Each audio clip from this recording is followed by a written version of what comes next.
Hello student, welcome back to my channel Shivam study knowledge. Student, इस video में 2026 board exam में class 12 नागरिक शास्त्र के जितने भी हमारे स्टूडेंट हैं और पेपर देने वाले हैं 2026 बोर्ड एग्जाम में, तो मैं नागरिक शास्त्र का उन सभी स्टूडेंट के लिए एक वायरल पेपर लेकर आया हूँ। सीधा आपके 2026 के बोर्ड एग्जाम में ये पेपर 100% पूछे जाने वाला है। ये आपका अनुक्रमांक रहता है, यहाँ पर आपका नाम रहेगा। जब आप पेपर देने जाएंगे बोर्ड एग्जाम में तो यहाँ पर आपको नाम लिखना पड़ेगा और अपना अनुक्रमांक लिखना पड़ेगा। पेपर कोड देख सकते हैं 900 FC पेपर कोड है। साथ आपका 470 एक ये भी कोड होता है। 2026 बोर्ड एग्जाम के लिए आपका पेपर बनाया गया है नागरिक शास्त्र यानी क्लास 12 नागरिक शास्त्र के स्टूडेंट के लिए। पूर्णांक जो होता है 100 नंबर का पूर्णांक होता है। समय आपको दिया जाएगा 3 घंटे 15 मिनट। 3 घंटा पेपर को हल करने के लिए, 15 मिनट पेपर को अच्छे से पढ़ने के लिए। इसमें जो निर्देश दिया गया है, जो आपको कॉपी दी जाएगी, उनमें इन निर्देश के हिसाब से सारे क्वेश्चन का आंसर आपको लिखना रहेगा। सबसे फर्स्ट है कि प्रारंभ के 15 मिनट परीक्षार्थियों को प्रश्न पत्र पढ़ने के लिए निर्धारित है, यानी आपको 15 मिनट पेपर को अच्छे से पढ़ना है। सेकंड पॉइंट है कि सभी प्रश्न अनिवार्य है। तीसरा है कि प्रश्न संख्या 1 से लेकर 10 तक आपके बहुविकल्पीय प्रश्न यानी ऑब्जेक्टिव क्वेश्चंस होंगे। और चौथा इसमें पॉइंट दिया हुआ है कि प्रश्न संख्या 11 से 20 तक अति लघु उत्तरीय प्रश्न है, जिनका प्रत्येक उत्तर लगभग आपको 10 शब्दों यानी एक वाक्य में देना होगा। पांचवा पॉइंट है इसमें कि प्रश्न संख्या 21 से लेकर 26 तक लघु उत्तरीय प्रश्न 1 है, जिनका प्रत्येक उत्तर आपको 50 शब्दों में। और प्रश्न संख्या 27 से 30 तक लघु उत्तरीय प्रश्न 2 है, जिनका प्रत्येक उत्तर आपको 100 से लेकर 125 शब्दों में देना रहेगा। उसके बाद में 6 नंबर पॉइंट है कि प्रश्न संख्या 31 और 32 तक क्या दीर्घ उत्तरीय प्रश्न है, जिनका प्रत्येक उत्तर आपको लगभग 250 शब्दों में देना रहेगा। और लास्ट और आखिरी पॉइंट है जो हमारा 7वां नंबर कि सभी प्रश्नों के निर्धारित अंक उसके सामने दिए जाते हैं। तो ये कुछ पॉइंट होता है स्टूडेंट, बोर्ड एग्जाम में आपको याद रखना पड़ेगा और इन्हीं पॉइंट के थ्रू आपको कॉपी में सारे प्रश्न का उत्तर देना रहेगा। ठीक है, इसमें टोटल 10 आपके बहुविकल्पीय प्रश्न पूछे जाएंगे। कैसे पूछे जाएंगे मैं दिखा देता हूँ आपको। आपका सबसे फर्स्ट प्रश्न पूछा गया है कि कांग्रेस फॉर डेमोक्रेसी पार्टी किसके नेतृत्व में बनाई गई। अब आप लोग जब पढ़े रहेंगे तो आपको इनका उत्तर आता होगा। तो कांग्रेस फॉर डेमोक्रेसी जो पार्टी है ये किसने बनाई थी, तो जगजीवन राम ने बनाई थी। तो पहले का आपका सी राइट आंसर हो जाएगा। ठीक है, दूसरा नंबर क्वेश्चन है कि इंडियन नेशनल आर्मी यानी INA, ठीक है, इंडियन नेशनल आर्मी का गठन किसने किया, तो सुभाष चंद्र बोस जी ने इंडियन नेशनल आर्मी का गठन किया था। एक एक नंबर का ये प्रश्न होता है और आप लोग तैयार कर लीजिएगा। तीसरा नंबर क्वेश्चन देखिए, भारतीय राष्ट्रीय कांग्रेस पार्टी की स्थापना कब हुई थी, तो भारतीय राष्ट्रीय पार्टी की जो स्थापना हुई थी वो 1885 ईस्वी में हुई थी। तीसरे का एक करेक्ट आंसर हो जाएगा स्टूडेंट। चौथा नंबर देखिए, देसी रजवाड़ों के भारत में विलय का महत्वपूर्ण प्रयास किसने किया था। सभी को पता है देसी जो रजवाड़े थे, जब हमारा भारत देश आज़ाद हुआ था 1947 में, तो जो पूरे जो रजवाड़े थे यानी राज्य के राजा थे, तो उनको भारत में शामिल करने के लिए सबसे बड़ा जो योगदान दिया जाता है वो सरदार पटेल जी को दिया जाता है। भारत में कुल कितने देसी रजवाड़े हैं, तो 562 रजवाड़े हैं।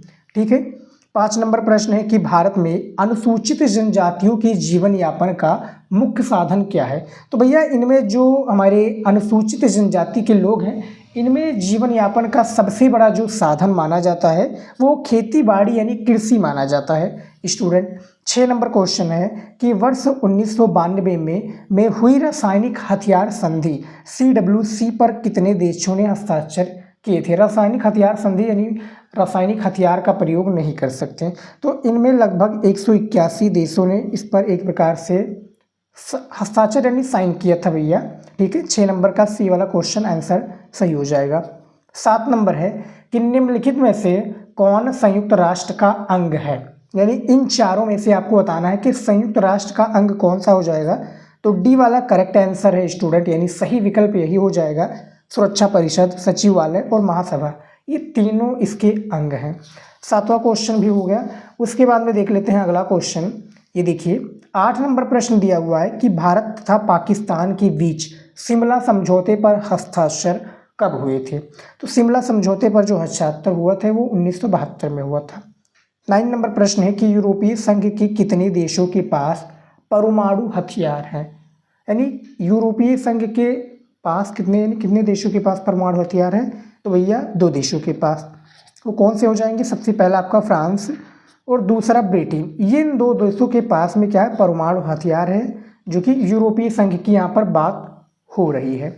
10 नंबर प्रश्न देखिए कि जरूरत के वक्त कौन सा रॉकेट देकर रूस ने भारतीय अंतरिक्ष उद्योग की मदद की? भारतीय अंतरिक्ष उद्योग का क्या नाम है भैया? इसरो नाम है, ठीक है, इंडियन स्पेस रिसर्च ऑर्गेनाइजेशन, ठीक है। ये यानी रूस की अंतरिक्ष उद्योग ने क्या है? भारतीय अंतरिक्ष उद्योग की मदद की थी, वो क्रायोजेनिक रॉकेट देकर। तो ये टोटल 10 बहुविकल्पीय प्रश्न था जो मैंने आपको बता दिया है। पेपर में आपके सेम टू सेम इसी तरीके से पूछे जाएंगे, ठीक है। उसके बाद में मैं दिखा दूं आपको अति लघु उत्तरीय प्रश्न, जो कि ये भी 10 प्रश्न पूछे जाते हैं, 2-2 नंबर का प्रत्येक प्रश्न होता है। इसका आंसर आप लोगों को कितने शब्दों में देना है? 1 वाक्य में, ठीक है। देखिए इसका उत्तर, सबसे पहले मैं प्रश्न आपको बता देता हूँ, फिर मैं उत्तर आपको बताऊँगा। देखिए 11 नंबर प्रश्न है, भारत को रूस के साथ अपने संबंधों से क्या फ़ायदा हुआ? तो भारत को रूस के साथ अपने संबंधों से क्या फ़ायदा हुआ, इसके बारे में जानिए। इसका उत्तर देखिए, भारत को रूस के साथ अपने संबंधों के कारण कश्मीर ऊर्जा आपूर्ति, अंतर्राष्ट्रीय आतंकवाद से संबंधित सूचनाओं के आदान प्रदान, पश्चिम एशिया में पहुंच बनाने तथा चीन के साथ अपने संबंधों में संतुलन लाने जैसे मसलों पे फायदे हुए। किसको फायदा हुआ? भारत को फायदा हुआ। उसके बाद में देखिए 12 नंबर, श्रीलंका में जातीय संघर्ष के किन्हीं 2 कारणों का उल्लेख कीजिए। 2 नंबर का ये भी आपका प्रश्न है। इसका उत्तर है सबसे पहला कि श्रीलंका की राजनीति में बहुसंख्यक सिहली समुदाय का दबदबा रहना, ठीक है, और दूसरा है भारत से आने वाले तमिल लोगों के साथ उपेक्षा भरा बर्ताव। ये भैया श्रीलंका में जातीय संघर्ष के 2 कारण हैं। 13 नंबर क्वेश्चन है, संयुक्त राष्ट्र संघ के किन्हीं 2 एजेंसियों का नाम बताइए। इनके 2 एजेंसियों का नाम है, सबसे पहला है विश्व स्वास्थ्य संगठन यानी वर्ल्ड हेल्थ ऑर्गेनाइजेशन, इसका जो मुख्यालय है वो स्विट्जरलैंड जिनेवा में है। दूसरा है संयुक्त राष्ट्र संघ विकास कार्यक्रम यूनाइटेड नेशनल डेवलपमेंट प्रोग्राम, इसका ये कार्य है, ठीक है। तो ये 2 एजेंसियों का नाम मैंने आपको बता दिया है। उसके बाद में और भी प्रश्न हैं और मैं उसके उत्तर भी आपको बताऊंगा। ऐसे ही आपके प्रश्न रहेंगे पेपर में, उत्तर नहीं दिया जाएगा क्योंकि उत्तर मैं खुद दिया हूँ आप लोगों को। 14 नंबर देखिए, नव स्वतंत्र देशों के सामने सुरक्षा की सबसे बड़ी चुनौती क्या थी? तो उत्तर है पड़ोसी देशों से युद्ध और आंतरिक संघर्ष नव स्वतंत्र देशों के सामने सुरक्षा की सबसे बड़ी चुनौती थी। 15 नंबर क्वेश्चन है कि ऐसी 2 समस्याओं का उल्लेख कीजिए जिनके निपटारे के लिए वैश्विक सहयोग आवश्यक है। अब इसका उत्तर देखिए, उत्तर है कि सबसे पहला जलवायु परिवर्तन तथा दूसरा है आतंकवाद। ये जो है समस्याएं जिनके निपटारे के लिए वैश्विक सहयोग आवश्यक है, ठीक है। उसके बाद में देखिए 16 नंबर क्वेश्चन, वैश्वीकरण के 2 सांस्कृतिक प्रभाव बताइए। इसका उत्तर है वैश्वीकरण के 2 सांस्कृतिक प्रभाव निम्नवत है। सबसे पहला है सांस्कृतिक समरूपता द्वारा विश्व में पश्चिमी संस्कृतियों का बढ़ावा देना।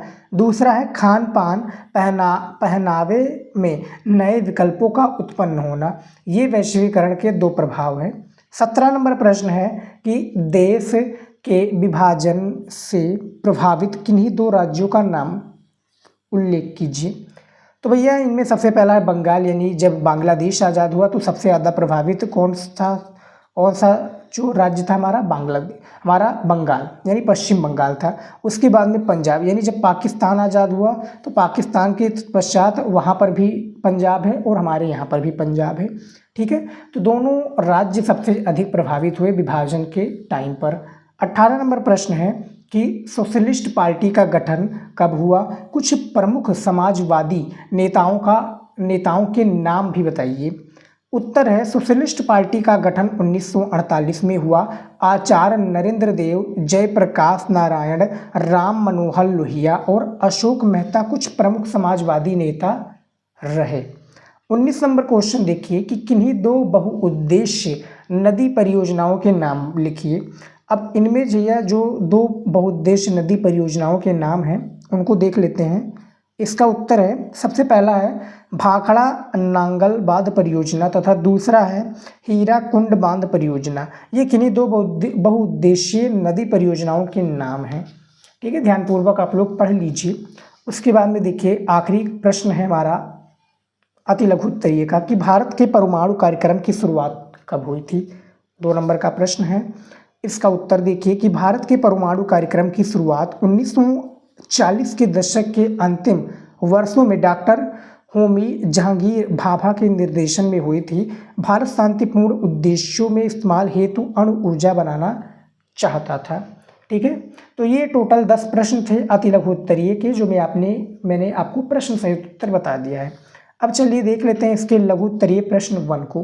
ठीक है, अब देखिए लघु उत्तरीय प्रश्न 1 की मैं बात करूं आप सभी के सामने स्टूडेंट, तो टोटल 6 प्रश्न आप लोगों को यहाँ पर देखने को मिल रहा होगा, 3 3 6।